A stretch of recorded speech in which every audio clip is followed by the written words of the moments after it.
contrast bathing typically starts with a hot application, and that could be what we call a fomentation. A fomentation is like a hot towel wrung out in hot water, hot temperature water, and the towel placed on part of the body. There could also be an immersion. An immersion can be one leg, an arm, half the body, the legs from the hips down. That's a lot of research on lymph and lower limb stuff is done with that. It's like, what's better, to bathe to the knee or to bathe to the hip? Turns out bathing to the hip is actually better on managing kind of lymph and venous flow in the lower legs. For our purposes of this conversation, let's just talk about contrast bathing as two things. We have a hot phase and a cool or cold phase. And let's just, since we're a hot spring, let's talk about hot springs as the hot phase. You're going to sit in a hot spring somewhere between 100 and 106 degrees for 15 to 20 minutes minimum. And what that does is that during that time, the heat, like I mentioned before, will actually expand the capillary beds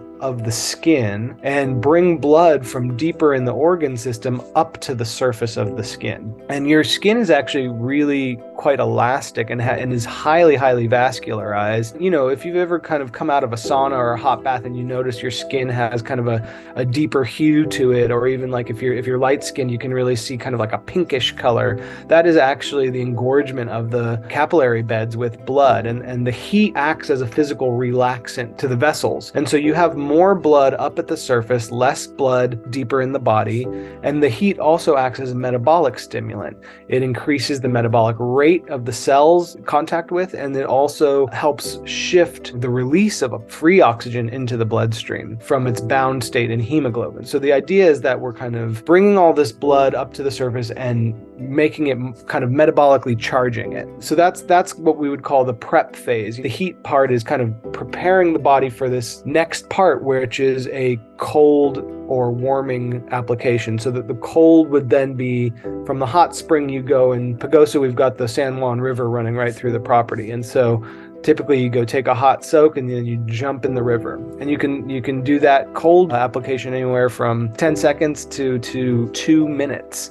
What we've done there is that all that blood that's up at the surface, those capillaries with the cold, they close right down, and that shunts all that metabolically charged blood deeper into the system. We can talk more nitty-gritty about what that means, like metabolically charged and whatnot. I'm using kind of like a placeholder term to speak about kind of all the biochemical changes that happen in response to heat. But what we can say is that the biophysics of it is that now all that metabolically rich blood is being shunted back into the deeper organ system, where that oxygen and that metabolic charge is now being rushed through the different tissues of the inner body. At the cellular level, that's creating kind of like a refueling of the cells in a sense, and so you're kind of strengthening that circulatory response, as well as delivering to the cells a more kind of metabolic and nutrient delivery, as well as removing kind of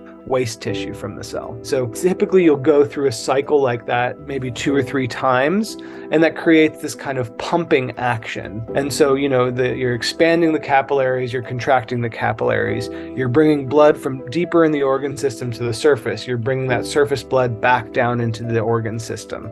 There's a metabolic shift that happens with the blood as that's happening, and so it ends up being almost like this exercise cycle for the circulatory system, where you're kind of running your body through its natural cycle of circulation. You're enhancing that and doing it over and over again. It's kind of like, okay, yeah, I might walk 10,000 steps in a day just going about my day, or I could go and kind of take an intentional jog and run that 3.5 miles or whatever it is. It has a different kind of output effect on my body. So that's the real crux of it, is that we're talking about exercising the systems of the body and strengthening them through that exercise.